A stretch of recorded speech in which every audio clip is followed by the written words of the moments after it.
अरे अंश बेटा, और कितने दिनों तक चलेगा तेरा वो मुआ प्रोजेक्ट? अरे ऐसा भी क्या काम करना जिसके चक्कर में अपने परिवार से महीनों महीनों तक दूर रहना पड़े। ओफो माँ, पूरे बचपन से आपने ही तो मुझे सीख दी है ना कि कुछ पाने के लिए कुछ ना कुछ तो खोना ही पड़ता है। और वैसे भी मैं थोड़ी ना यहाँ पर हमेशा हमेशा के लिए आया हूँ। बस कुछ दिन और, जब ये प्रोजेक्ट कंप्लीट हो जाएगा तब मैं आ जाऊंगा ना वापस। हाँ हाँ, मैं भी देखती हूँ अब कि तू कब वापस लौटता है। अरे आ जाऊंगा माँ, लेकिन आपको किसी तरह की परेशानी तो नहीं ना?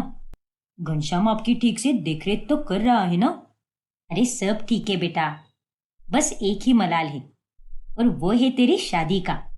अरे माँ, घूम फिर कर आपकी सुई वहीं पर आकर अटकती है। तो और क्या करूं बेटा, अब तेरी उम्र निकलती जा रही है और मुझे तेरी शादी करानी है, तेरे बच्चों को देखना है और उसके बाद ही जाना है इस दुनिया से।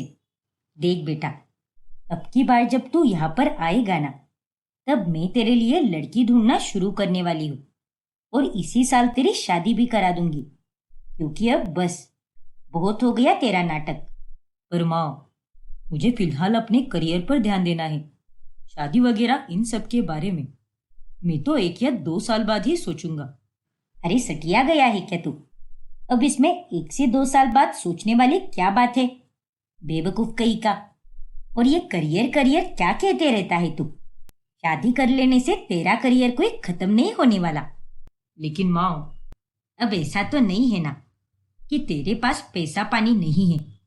अरे इतना बड़ा घर है, हाथ के नीचे नौकर चाकर है, और इतनी बड़ी पोस्ट वाली नौकरी भी करता है तू। सब कुछ है तेरे पास, फिर भी करियर का रोना लगाए रहता है। देख बेटा, मैं कुछ नहीं जानती, तू जल्द से जल्द यहाँ पर आ जा। इस साल तो मैं तुझे घोड़ी चढ़ा कर ही रहूंगी। इतना कहकर उत्तरा कॉल कट कर देती है और अंश अपना सर पकड़ लेता है। ये माँ भी ना, सच में जब भी कॉल करती है हर बार मुझे टेंशन ही देती है, और उसके कारण मैं अपने काम पर ध्यान भी नहीं दे पाता। खैर, मुझे जल्द से जल्द प्रोजेक्ट खत्म करके यहाँ से निकलना होगा। फिर अंश अपना प्रोजेक्ट खत्म करके वापस अपने घर चला जाता है। लेकिन इस बार उसके साथ एक लड़की भी आती है, और उस लड़की को देखकर उत्तरा एकदम चकित हो जाती है। अरे अंश बेटा, ये लड़की कौन है? कहीं वो फिल्म की तरह तूने इसके साथ ब्याह तो नहीं कर लिया ना? नहीं माँ, आप भी ना एकदम 5G की स्पीड से दिमाग चलाती हूँ। ये मेरी पर्सनल असिस्टेंट है, मेरी कंपनी में काम करती है, और अब से ये हमारे घर के पास में ही रहेगी। अच्छा, ऐसी बात है क्या? नमस्ते काकी जी, मेरा नाम एलिना है और आपसे मिलकर अच्छा लगा। नमस्ते बेटा, नमस्ते। तुमसे मिलकर भी मुझे बहुत अच्छा लगा। तुम्हारा मेरे घर में स्वागत है। धन्यवाद काकी जी। घनश्याम, जल्दी से चाय नाश्ता लगा दे। ठीक बा बड़ी मालकिन। फिर उत्तरा, एलिना और अंश साथ में मिलकर चाय और नाश्ता करते हैं। एलिना बेहद सुंदर होती है और उत्तरा तो उसे बस देखती ही रह जाती है। ना जाने क्या खाकर पैदा किया है तुम्हारी माँ ने तुम्हें, जो तुम इतनी सुंदर दिखती हो बेटा। हाउ स्वीट काकी जी, थैंक यू सो मच। चलो एलिना, अब तुम जा सकती हो यहाँ से। कल ऑफिस में मिलते हैं, ठीक है ना? क्या? अरे ये अभी अभी तो आई है, और ये बात करने की क्या तमीज है बेटा? पहले तो तू ऐसा बिल्कुल भी नहीं था, तो फिर लोगों के साथ ऐसा बर्ताव कब से करने लगा तू? अरे माँ, अब उसे भी तो अपने घर जाना है, सारा सामान नए घर में ठीक से रखना है। जी काकी जी, मैं फिर कभी आ जाऊंगी। इतने प्रेम और सम्मान के साथ पेश आने के लिए आपका बहुत बहुत धन्यवाद। ठीक है बेटा, मिलते हैं फिर। बाय। बाय बाय काकी जी। माँ, मैं इसे घर तक छोड़ कर आता हूँ। अरे तू क्यों दिक्कत ले रहा है? ड्राइवर को भेज देना। नहीं माँ, ये इस शहर में नहीं आई है, इसीलिए मुझे ही इसे इसके नए घर तक छोड़ना होगा। बात को समझने की कोशिश कीजिए माँ। अच्छा ठीक है बेटा, कोई बात नहीं। फिर अंश एलिना को छोड़ने चला जाता है, और उत्तरा अब अगले ही दिन पंडित जी को बुलाकर अंश की कुंडली दिखाती है। बताइए ना पंडित जी, क्या लिखा है मेरी अंश की कुंडली में?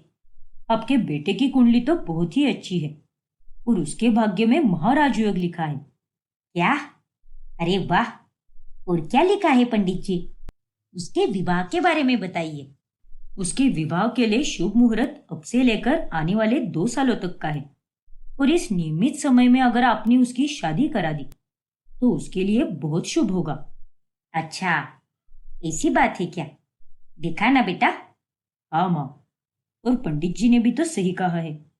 शादी का शुभ मुहूर्त अब से लेकर 2 सालों तक का है, तो आप इतनी जल्दबाजी क्यों कर रही हो? अरे ऐसे कैसे जल्दबाजी ना करूं मैं?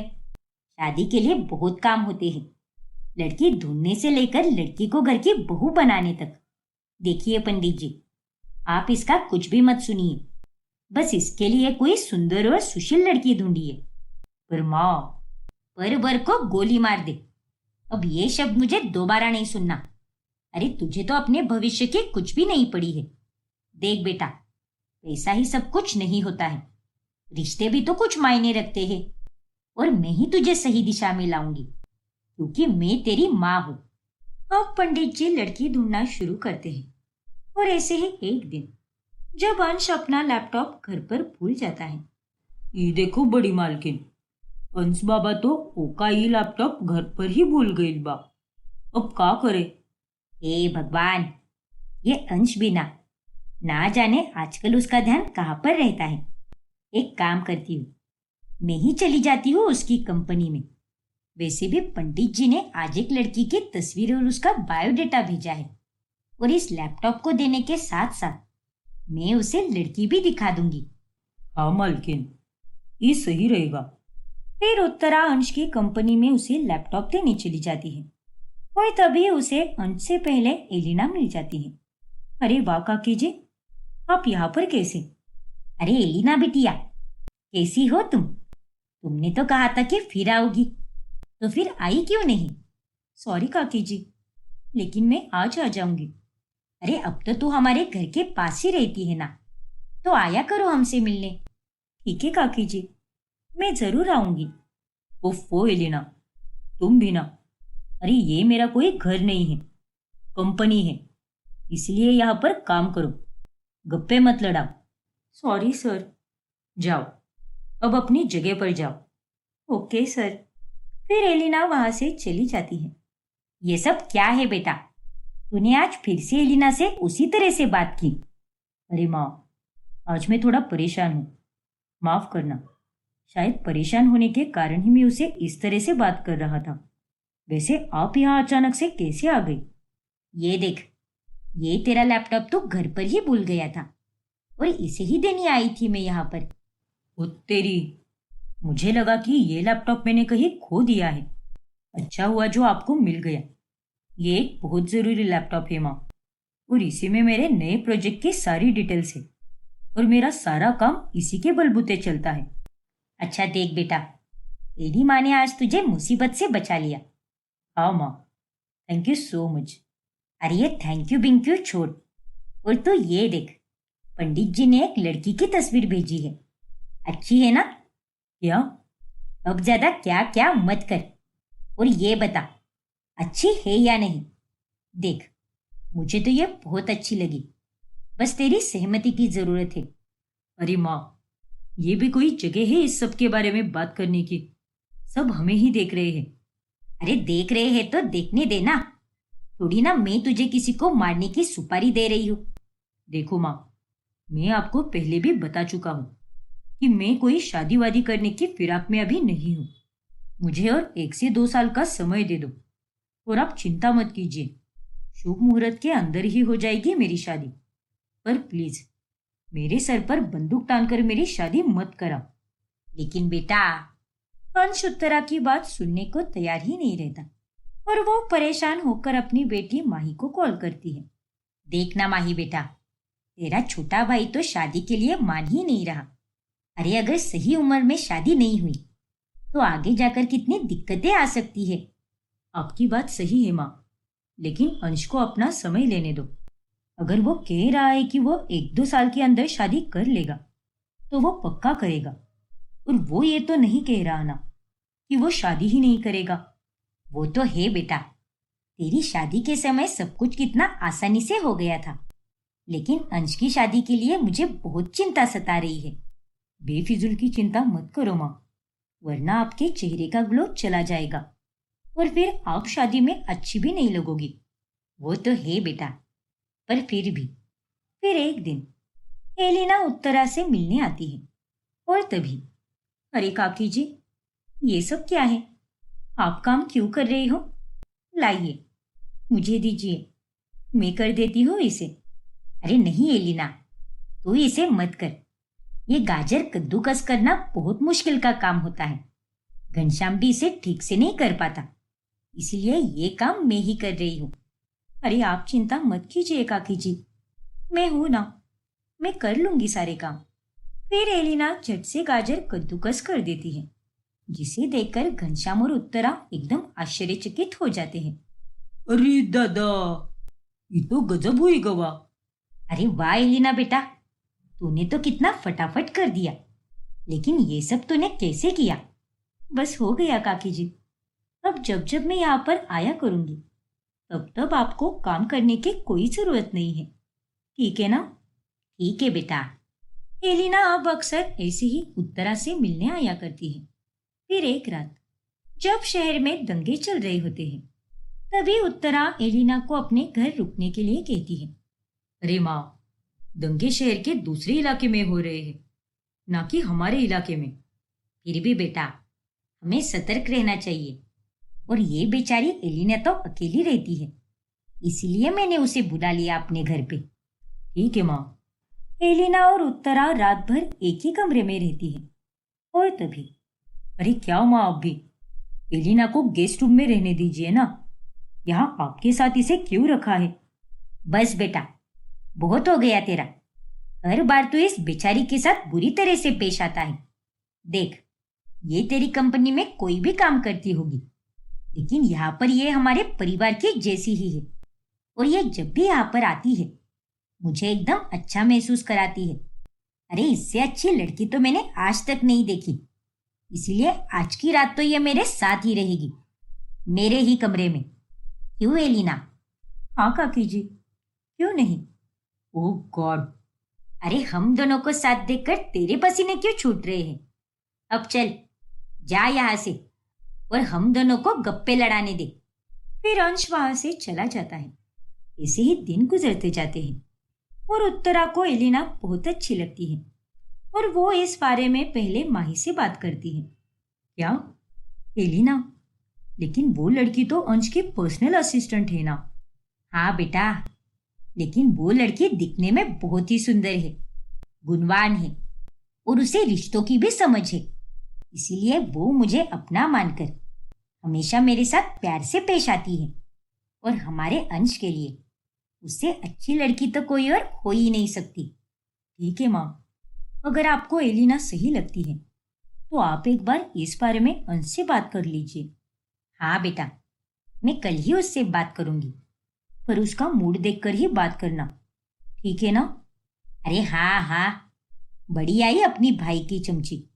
फिर अगले दिन जब घर में एलिना आई होती है, तभी, ये सब क्या है एलिना? अब बस बहुत हो गया तुम्हारा। मैं तुम्हें कंपनी में रखता हूँ, लेकिन मेरी माँ से मिलने के लिए तुम हर रोज चली आती हो। क्योंकि मुझे आपकी माँ ही बुलाती है सर। नहीं, अरे वो चाहे कुछ भी हो, लेकिन अब से तुम यहाँ पर आना बंद कर दो, क्योंकि मैं ये बिल्कुल नहीं चाहता कि मेरी माँ को हमारा राज पता चले। Okay sir. राज? कैसा राज? अरे माँ, आप यहाँ पर? उत्तरा को देखकर अंश बहुत हैरान होता है। क्या हुआ बेटा, मुंह में दही जमा लिया है क्या तूने? इस राज की बात कर रहा था तू अभी? अरे माँ, वो मैं एलिना से मेरे नए प्रोजेक्ट के बारे में बात कर रहा था। प्रोजेक्ट का राज? हाँ माँ, वही नया प्रोजेक्ट जिस पर मैं अभी काम कर रहा हूँ, और उसी के सिलसिले में मुझे दूसरे शहर भेजा गया था। अच्छा। हाँ माँ, अब एलिना मेरी पर्सनल असिस्टेंट है और उस नए प्रोजेक्ट की जानकारी एलिना के सिवाय और किसी को भी नहीं है। लेकिन आजकल आप दोनों को ज्यादा ही घुल मिल गई हो। तो कहीं बातों बातों में एलिना उस नए प्रोजेक्ट के बारे में आपको ना बता दे। इसीलिए मैं उसे कह रहा था कि हमारे राज के बारे में किसी को पता नहीं चलना चाहिए। अच्छा, तो ये बात थी।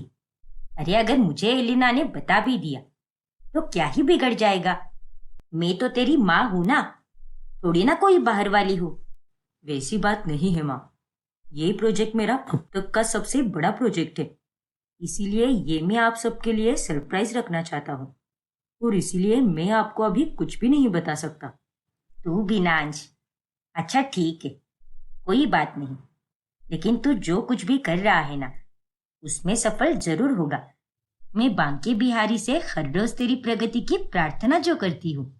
जी माँ, धन्यवाद। इस तरह से अंश मामले को संभाल लेता है। अच्छा सुन बेटा, मैं तेरे और एलिना के पास एक बहुत ही जरूरी बात करने आई थी। अरे नहीं माँ, अभी नहीं। लेकिन क्यों? माफ कीजिएगा माँ, लेकिन अभी कंपनी में एक बहुत बड़े क्लाइंट आकर बैठे हैं, इसलिए एलिना और मुझे फौरन ऑफिस निकलना पड़ेगा। हाँ काकी जी। हे भगवान। लेकिन माँ, बात अगर इतनी ही जरूरी है तो हड़बड़ी में करने की जगह इत्मीनान से करो ना, तभी सही रहेगा। अच्छा ठीक है बेटा, कोई बात नहीं, तुम दोनों जाओ, मैं बाद में बात करूंगी तुमसे। ठीक है माँ, अपना ख्याल रखना। इतना कहकर अंश और एलिना ऑफिस चले जाते हैं। अब तो मैं इससे रात में ही बात करूंगी, तब कहा जाएगा ये। फिर रात होने पर जब अंश घर वापस आता है तभी, ये लो माँ, मैंने हम दोनों के लिए गर्मा गर्म कॉफी बनाई है। अब हम इसकी चुस्कियां लेते लेते बातें करेंगे। अरे वाह बेटा, इस कॉफी की खुशबू तो एकदम कमाल की आ रही है और इससे ही पता चल रहा है कि इसका स्वाद भी एकदम उम्दा होगा। अब उम्मीद तो यही है माँ, दिल से जो बनाई है। वैसे आपको ये जरूरी बात करने वाली थी ना? हाँ बेटा, और मैं ये सोच रही थी कि तेरी शादी उस एलिना से करा दूं। क्या? अरे इसमें इतना चौंकने वाली क्या बात है? एलिना एक बहुत अच्छी लड़की है, बहुत गुणवान भी है, इसीलिए कह रही हूँ बेटा, उससे शादी कर ले, क्योंकि उसके जैसी बहू मुझे कभी नहीं मिलेगी। पर माँ, वो मेरी कंपनी में काम करती है और मैं उसके साथ शादी? हाँ तो उसमें क्या होता है? देख बेटा, मैं तेरी माँ हूँ और मैंने अगर ये फैसला लिया है तो कुछ सोच समझ कर ही लिया होगा ना। और अब तो मैं एलिना को बहुत अच्छे से जानती हूँ, वो मेरी कितनी देखभाल करती है और ऊपर से उसे घर के सारे काम आते हैं और तेरे साथ वो ऑफिस का काम भी करती है।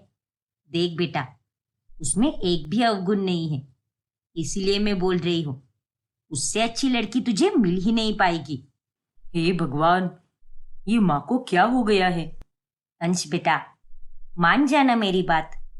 नहीं माँ, मैं आपसे पहले भी कह चुका हूँ कि मैं अगले 1 से 2 सालों तक शादी के बारे में नहीं सोचने वाला।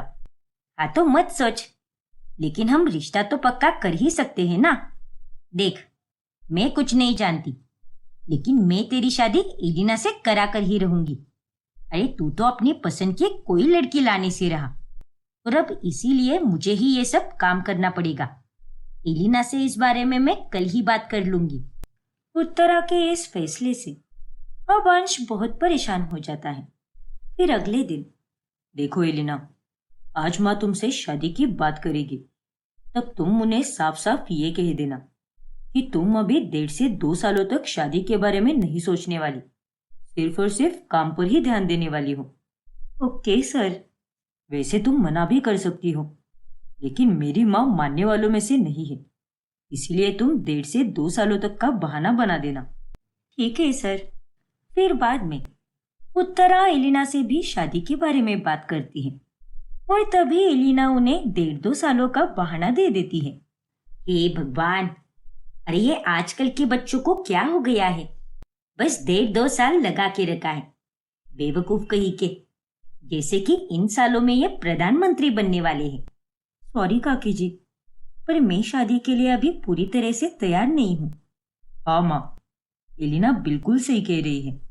और माँ, शादी कोई जन्मदिन नहीं है जो हर साल आएगा। शादी तो जिंदगी में बस एक ही बार की जाती है, इसीलिए उसे सोच समझ कर करना चाहिए। और आप जिस भी लड़की के साथ शादी कराओगी, मैं उसके साथ शादी कर लूंगा, लेकिन अभी नहीं, क्योंकि अब मेरी जिंदगी का एकमात्र ध्यान सिर्फ और सिर्फ मेरे नए प्रोजेक्ट पर है। हे भगवान, ये क्या प्रोजेक्ट लेकर बेटा है तू? खैर ठीक है, अगर तुम दोनों को वक्त चाहिए तो तुम ले लो ना, लेकिन मैं तो ये चाहती हूँ कि तुम दोनों अभी सगाई कर लो। क्या सगाई? हाँ सगाई।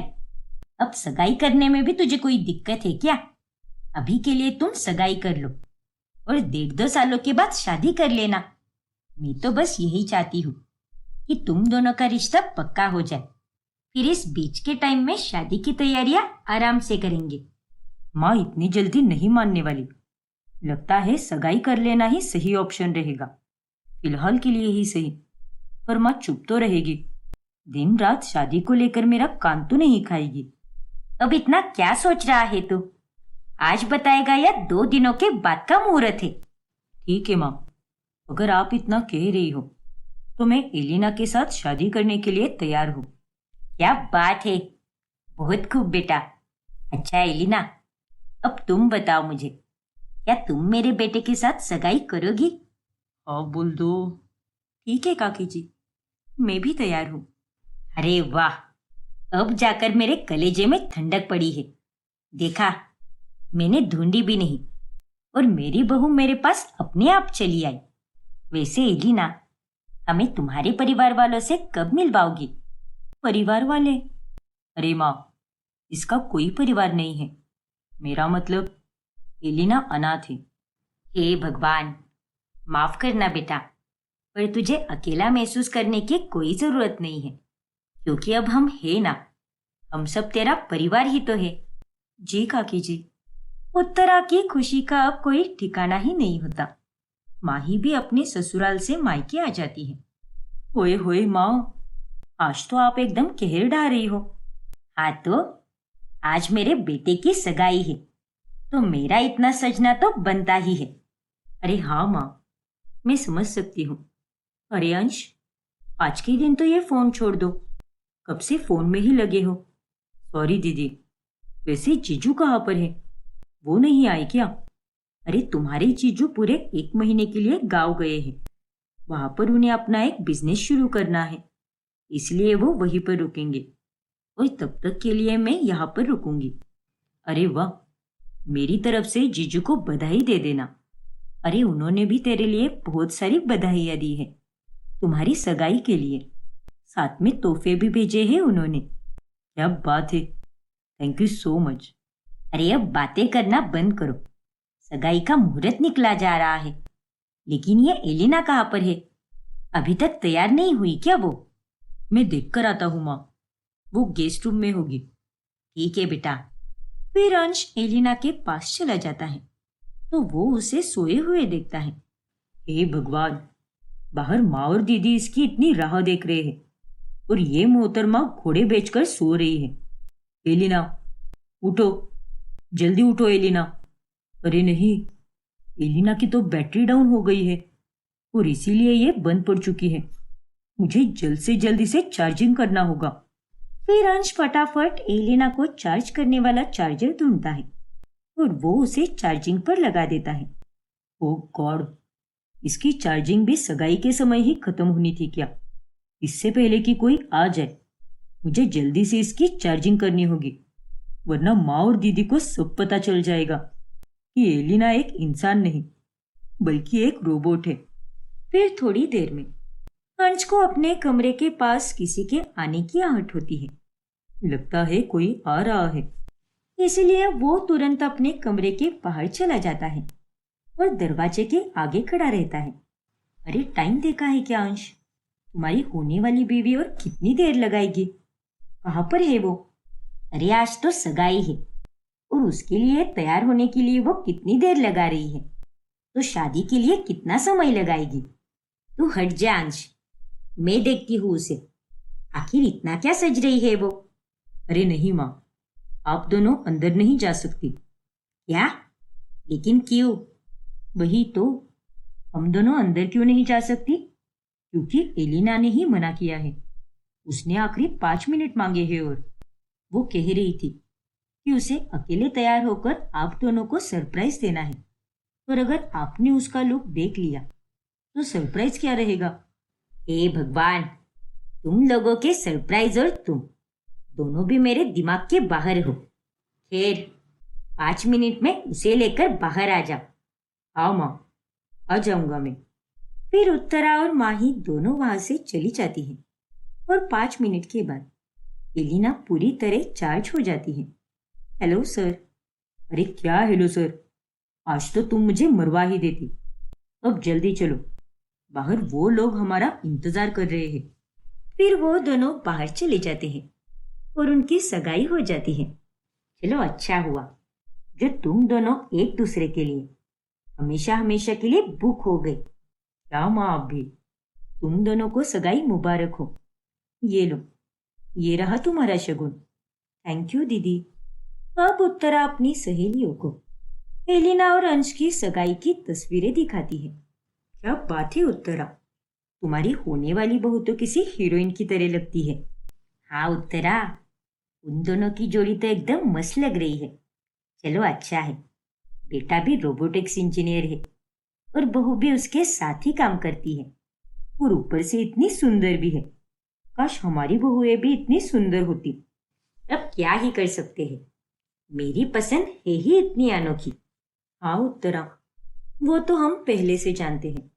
वैसे सगाई के दिन तो हम सभी ट्रिप पर थे और तूने आखिरी समय पर सगाई रख दी, लेकिन शादी की रस्मों में हम सारी सहेलियां मौजूद रहेंगी। हाँ हाँ बिल्कुल। अरे ये भी कोई कहने वाली बात है क्या? मेरे बेटे की शादी तो मैं एकदम धूमधाम से कराऊंगी। उनकी ये सारी बातें अंश सुन लेता है।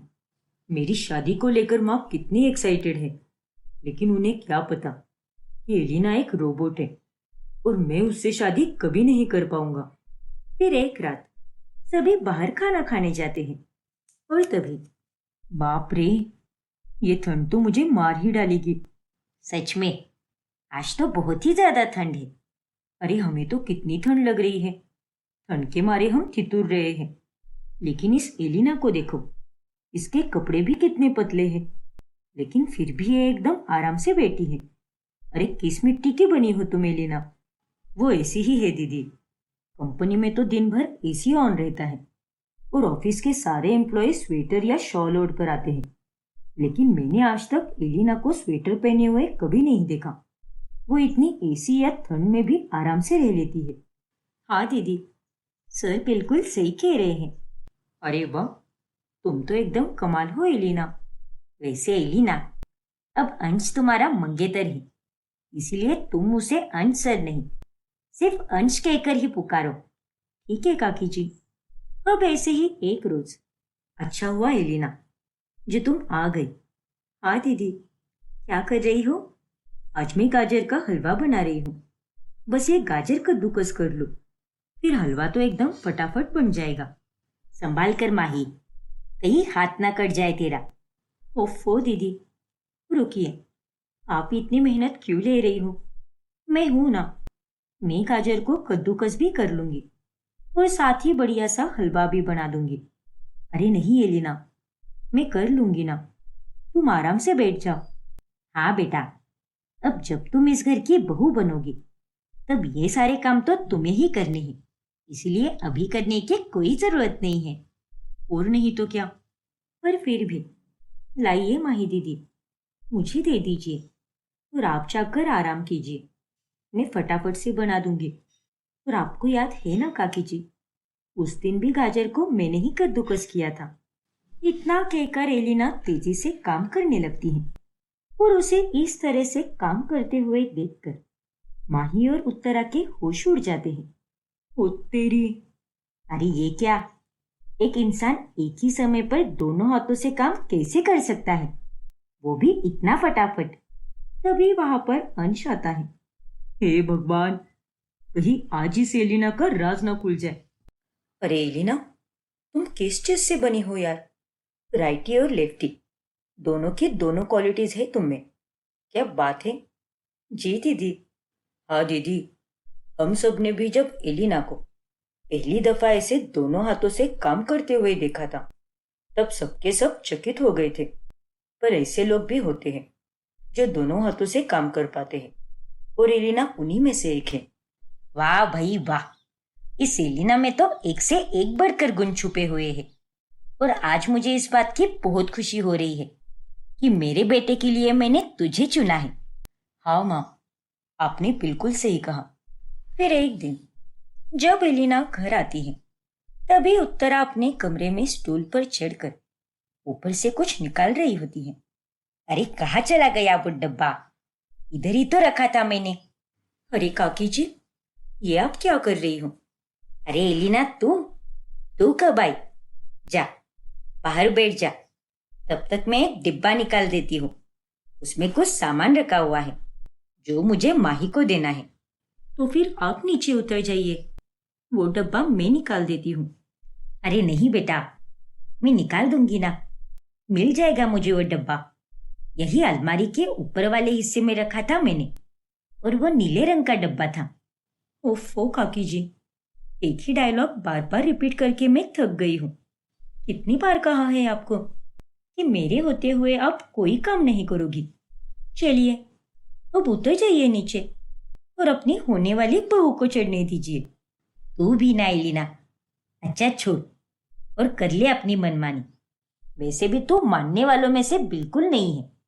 अब एलिना स्टूल पर चढ़कर वो डब्बा निकालकर उत्तरा को देती है, लेकिन उतने में अचानक से स्टूल का नीचे का हिस्सा हिलने लगता है और एलिना धड़ाम करके नीचे गिर जाती है।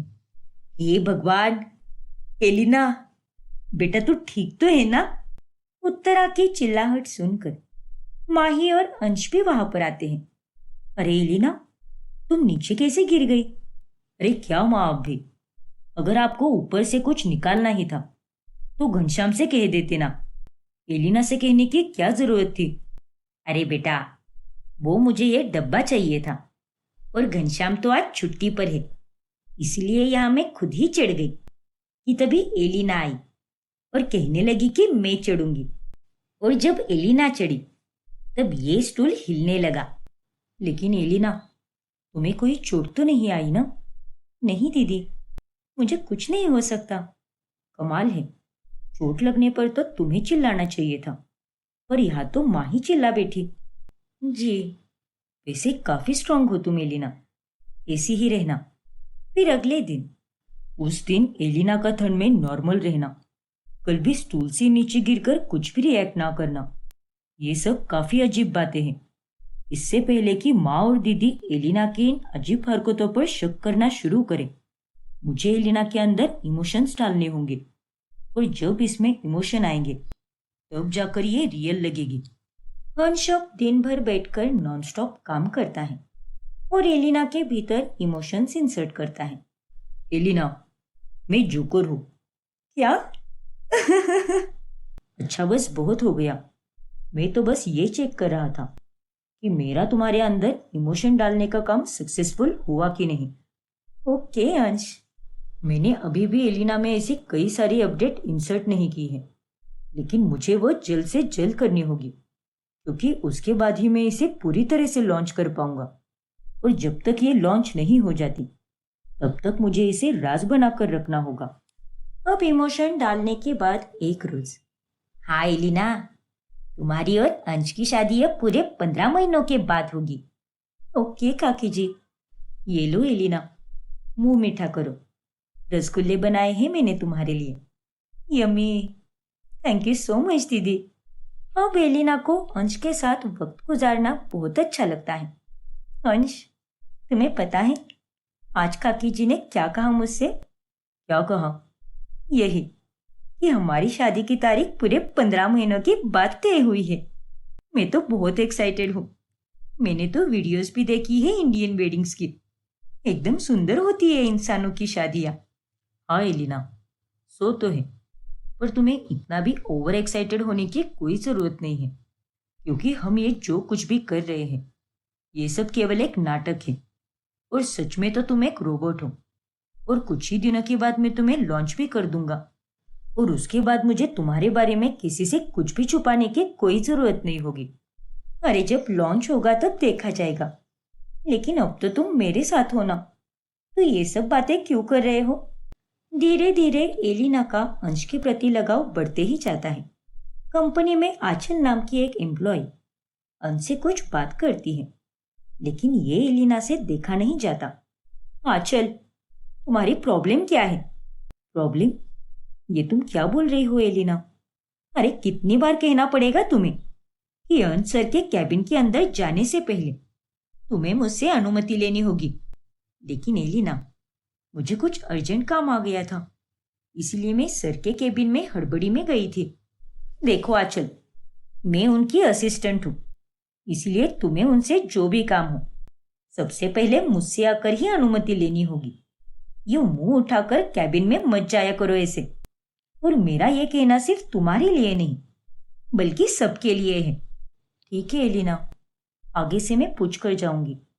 ऐसे ही एक रोज जब सब साथ में खाना खा रहे होते हैं तभी, देखो अंश, तुम दोनों तो बस काम में ही व्यस्त रहते हो दिन रात, लेकिन एक दूसरे के साथ क्वालिटी टाइम बिताना भी जरूरी है ना। हाँ बच्चों, अब तुम दोनों के पास 15 महीनों का समय है और इस समय में तुम दोनों अपना रिश्ता और भी गहरा कर लो ताकि शादी के बाद तुम्हें कोई दिक्कत ना आए। जी माँ। अरे जी माँ बोलने से कुछ नहीं होने वाला। तुझे एलिना के साथ घूमने जाना ही होगा।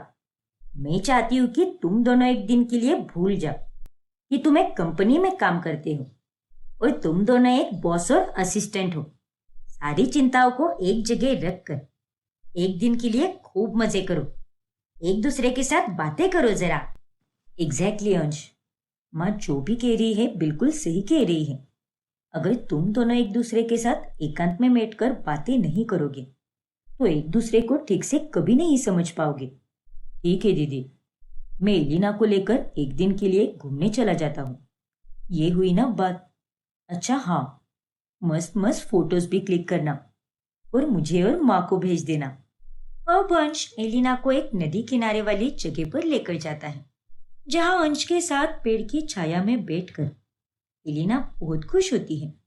वाह, क्या नजारा है, कितनी ताजगी है यहाँ के वातावरण में। हाँ एलिना, क्योंकि ये जगह तो पूरी पेड़ों से भरी हुई है, इसीलिए इतना शांत लग रहा है। अब मेरे पास तो कोई और ऑप्शन भी नहीं था। तुम तो ठहरी रोबोट और ये जगह मुझे बहुत पसंद थी, इसलिए तुम्हें यहाँ पर लेकर आया। पर मुझे ये जगह बहुत अच्छी लगी। यहाँ पर मुझे बहुत सुकून महसूस हो रहा है।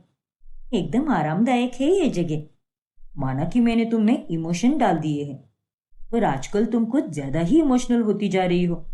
अरे ऐसा कुछ भी नहीं है, मैंने जो भी महसूस किया वही कहा। वो तो ठीक है एलिना, पर ये सब कुछ इंसान महसूस करते हैं जब वो थक हार कर ऐसी शांत वाली जगह पर आते हैं। लेकिन तुम थोड़ी ना कोई इंसान हो जो तुम थक जाओ, और तुम्हें कौन सा यहाँ पर आराम मिल रहा है। ओफो अंश, तुम तो सच में बुद्धू हो। क्या? और नहीं तो क्या। माना कि मैं इंसान नहीं हूँ, रोबोट हूँ, पर थक तो मैं भी जाती हूँ ना। बैटरी मेरी भी खत्म हो जाती है, फिर मुझे भी आराम करना पड़ता है। तुम इंसान खाकर अपनी ताकत पाते हो और मैं चार्जिंग करके। सिंपल। अच्छा, अब मुझे समझ आया। दोनों बातें कर ही रहे होते हैं कि उतने में अंश को कंपनी से आंचल का कॉल आता है। हाँ बोलो आंचल। आई एम सॉरी सर, मुझे पता है कि आज आप पर्सनल काम में बिजी हो, पर एक अर्जेंट काम आया है, इसलिए आपको आना ही होगा। ठीक है आंचल, कोई बात नहीं, मैं आ रहा हूँ। Okay sir. क्या हुआ अंश, क्या कहा आंचल ने? वो मुझे फौरन कंपनी पहुंचना होगा, कुछ बेहद जरूरी काम है और मेरा वहां पर मौजूद होना बहुत जरूरी है, इसलिए हमें आज की ये डे ट्रिप कैंसिल करनी होगी।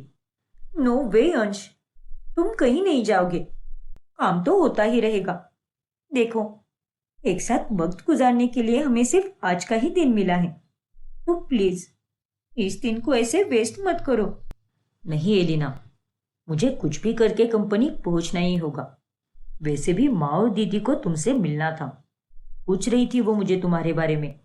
तो कंपनी जाते जाते मैं तुम्हें रास्ते में मेरे घर पर छोड़ दूंगा। नहीं अंश, अब ये भला क्या बात हुई? मैं तुम्हारी असिस्टेंट हूँ। इसका मतलब काम चाहे प्रोफेशनल हो या पर्सनल, तुम्हें हमेशा मुझे अपने साथ रखना होगा। तो तुम मुझे घर छोड़कर अकेले ही कंपनी में क्यों जा रहे हो? उफ वो मेरी माँ, अरे कंपनी में आज के दिन के लिए, तुम्हारे लिए या तुमसे जुड़ा हुआ कोई भी काम नहीं है, इसलिए तुम बेफिक्र रहो और घर चली जाओ। पर अंश, अब अंश एलिना को घर पे छोड़कर कंपनी चला जाता है, जिससे एलिना को बहुत गुस्सा आता है। इस आंचल ने अंश को बुलाया है और अंश मुझे अपने साथ लेकर भी नहीं गया। कहीं वो आंचल मेरे अंश को मुझसे छीन ना ले। अंश मेरा दोस्त है, मेरा हमसफर, मेरा बॉस, सब कुछ है वो मेरे लिए। जितने भी इंसान हैं, उसमें सबसे ज्यादा प्यार मैं अपने अंश से करती हूँ, और वो सिर्फ मेरा ही हो सकता है और किसी का नहीं। फिर एलिना घर के अंदर जाकर जानबूझकर उत्तरा और माही को आंचल के खिलाफ भड़काने लगती है। क्या कहा? हाँ काकी जी, वो आंचल तो दिन भर कंपनी में ही रहती है और जब देखो तब अंश के करीब आने की कोशिश करती है। बाप रे! देखिए, मुझे अंश पर पूरा विश्वास है कि वो आंचल के साथ सिर्फ दोस्ती का ही रिश्ता रखेगा, लेकिन आजकल की लड़कियों का कोई भरोसा नहीं कि कब भोले भाले लड़कों को अपने माया जाल में फंसा दे। कुछ पता नहीं सकते। हाँ एलिना, ये बात तो तुमने एकदम सही कही, लेकिन तुम घबराओ मत, हम तुम्हारी चिंता समझ सकते हैं। हाँ बेटा, मैं समझाऊंगी उसे कि उस निकम्मी आंचल से दूर ही रहना, क्योंकि मैं तेरी होने वाली बहू बुक कर चुकी हूँ और तू अपना सारा वक्त और प्यार उसे ही देगा। थैंक यू काकी जी, उम्मीद है कि अंश समझ पाए। फिर रात में जब अंश घर आता है, तभी माही और उत्तरा उसे आंचल से दूर रहने के लिए कहती है। लेकिन दीदी, हम दोनों तो केवल बॉस और एम्प्लॉई हैं और उससे बढ़कर हमारा कोई रिश्ता नहीं है। देख अंश, रिश्ता नहीं है तो बन भी सकता है, इसलिए हम जितना कह रहे हैं उतना सुन ले और उस आंचल से दूरी बनाए रख। ठीक है दीदी। अब अंश आंचल से दूर दूर ही रहने लगता है और ये देखकर एलिना को बहुत राहत मिलती है। ये सब एलिना को क्या हो रहा है? वो तो ऐसी बिल्कुल नहीं थी। कहीं उसमें डाले गए इमोशन मुझ पर ही भारी ना पड़ जाए। फिर एक सुबह घर के सभी लोग स्विमिंग पूल के बगल में बातें कर रहे होते हैं और तभी, अरे माँ, अब कल या परसों तक आपका दामाद वापस आ रहा है शहर में, तो मुझे जाना पड़ेगा। यही बात बहुत दिल दुखाती है बेटा कि तुझे अब फिर से अपने पति के पास जाना होगा। हाँ माँ, काश मैं हमेशा हमेशा के लिए आपके पास रुक पाती, लेकिन ऐसा नहीं हो सकता। वो लोग आपस में बात कर ही रहे होते हैं कि तभी एलिना का पैर फिसल जाता है और वो पानी में गिर जाती है और उसके बाद वो बंद पड़ जाती है। एलिना! एलिना! Oh no! हे भगवान, पानी में मशीन काम नहीं करती और खराब भी हो जाती है। मैंने अभी तक एलिना में वाटरप्रूफ होने के लिए ऐसा कोई भी सॉफ्टवेयर इंस्टॉल नहीं किया है। कहीं एलिना हमेशा हमेशा के लिए बंद ना पड़ जाए। अब अंश बहुत घबरा जाता है।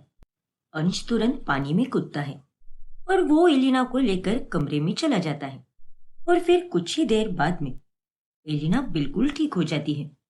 थैंक गॉड एलिना, जो तुम्हें कुछ भी नहीं हुआ। मैं तो डर ही गया था कि कहीं मेरी तुम्हें तैयार करने की सारी मेहनत पानी में ना चली जाए। और तुम्हारा सिस्टम अब भी ठीक है। हाउ स्वीट अंश, तुम मेरी कितनी फिक्र करते हो। Thank you so much. तभी वहां पर उत्तरा और माही भी आ जाती है। एलिना, तुम ठीक तो हो ना? हाँ दीदी। क्या करती हो एलिना? अब तुम इस घर की होने वाली बहू हो, जरा अपने आप पर ध्यान दिया करो ना। जी काकी जी, मैं समझ गई।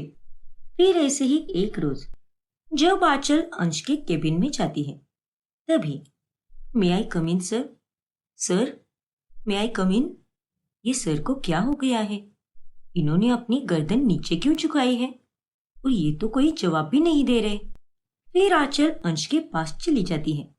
ओ गॉड, सर का बदन तो बुखार के कारण पूरी तरह गर्म हो चुका है और ये तो बेहोश हो चुके हैं।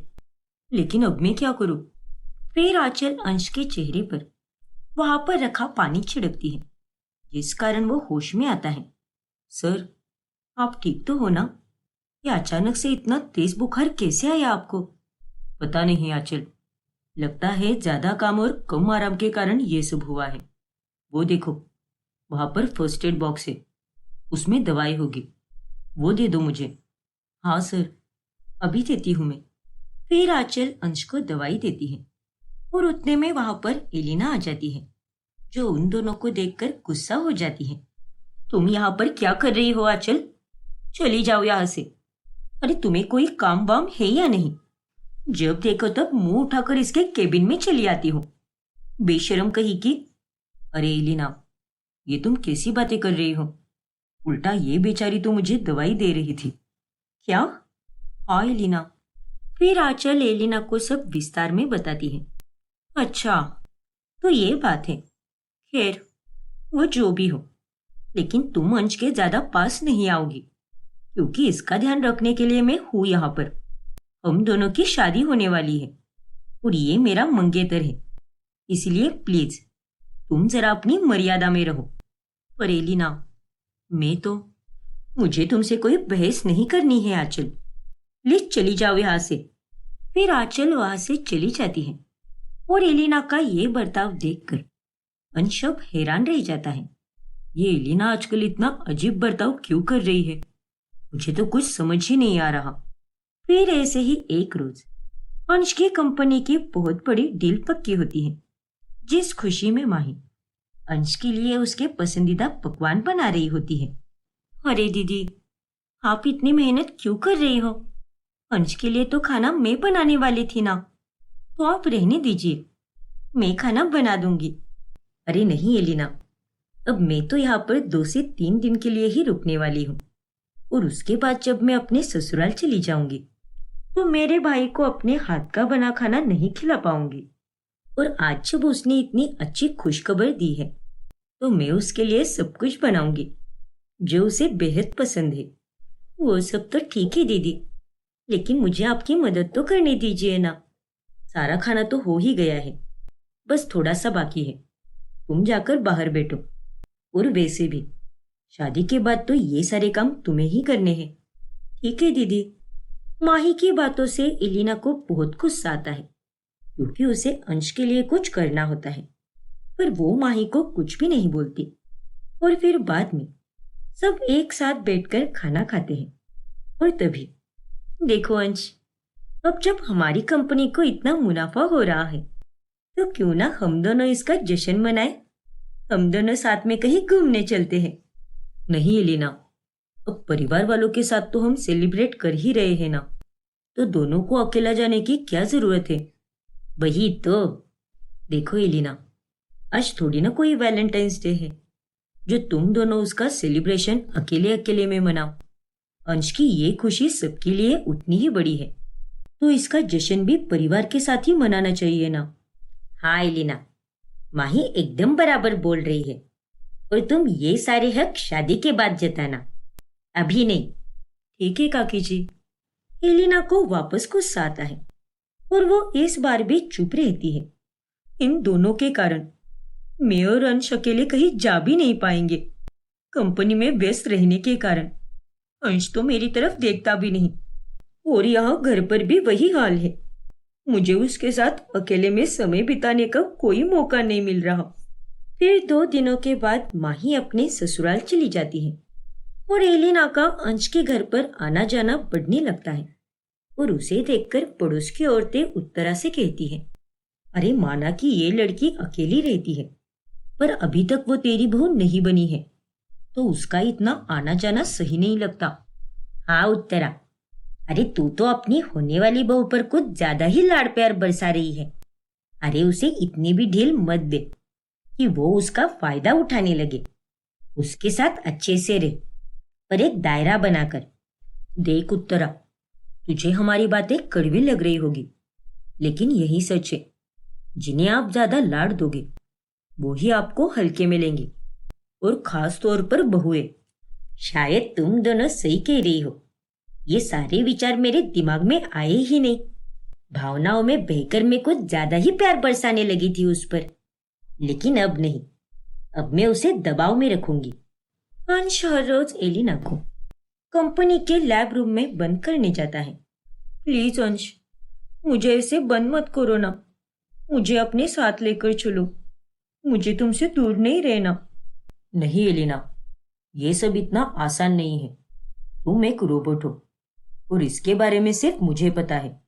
माँ और बाकी लोगों की नजर में तुम एक इंसान हो और हमारे पड़ोस में रहती हो।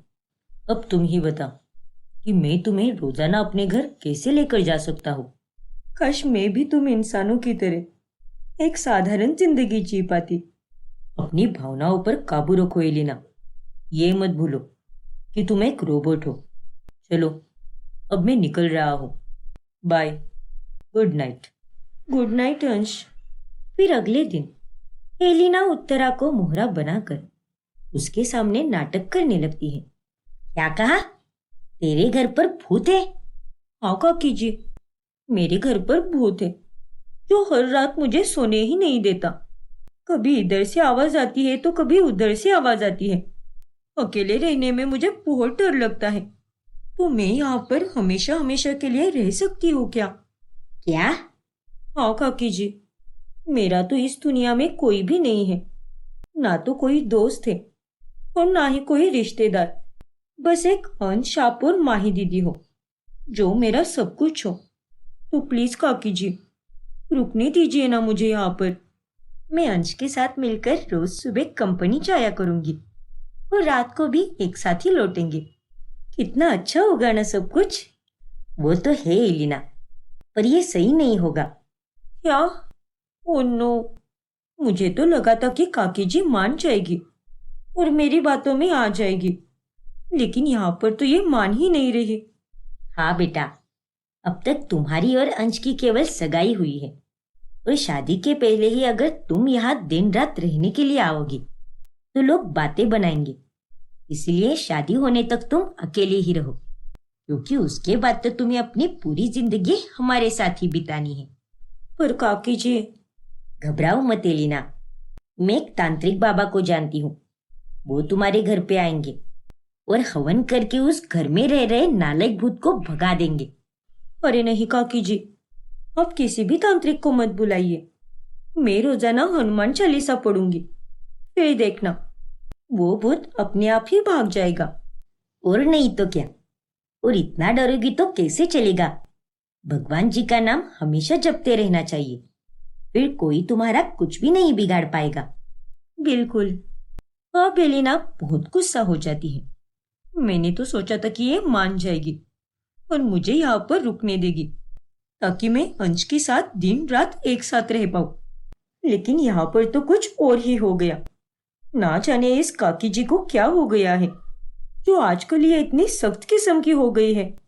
अब गुजरते दिनों के साथ एलिना का अंश के प्रति पागलपन बढ़ते ही जाता है।